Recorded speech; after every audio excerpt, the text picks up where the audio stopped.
گوجری زبان میں اپڈیٹ سنیے۔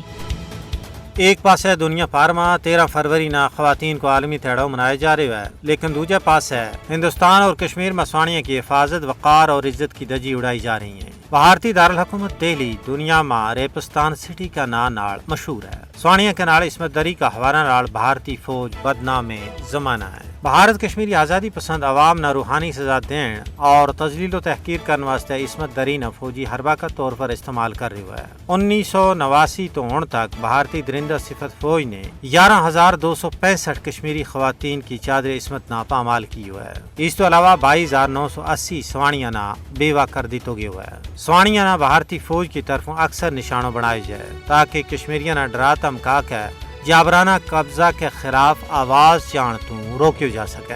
کشمیری سوانی بھارتی فوجیوں کے ہاتھوں جنسی تشدد کے باعث صدمہ کی ایک نہ ختم ہونے والی مصیبت کو سامنا کر رہی ہیں۔ مقبوضہ ریاست جموں کشمیر میں عالمی انسانی حقوق کی تنظیموں نے بھارتی درندہ صفر فوج کے ہاتھوں اجتماعی عصمت دری کا کئی سارا واقعات نہ دستاویزی شکل دیتی ہے۔ انہاں کا مکروہ کرتوتوں کو پردو فاش کی ہوا ہے، جنہاں میں سانے کنن پوچپورا جت سیتا کا پجاریاں نے 100 کے قریب عزت ماں مایا بینا کی چادر عصمت نہ پامال کیو۔ سانے شپیاں جد آسیہ اور نیلوفر نہ عزت ریزی تو بعد قتل کر دیتو گیو جیسا سانحات شامل ہیں، لیکن اس کے باوجود بھارتی مکار حکومت نے کسی ایک مجرم فوجی نہ قرار واقعی سزا نہیں دیتی اور پورا بھارت میں دن راتا پھر رہے ہیں، بلکہ کئی فوجیاں نہ ان مکروہ کرتوتوں پر انعام و اکرام تو نوازی کیو۔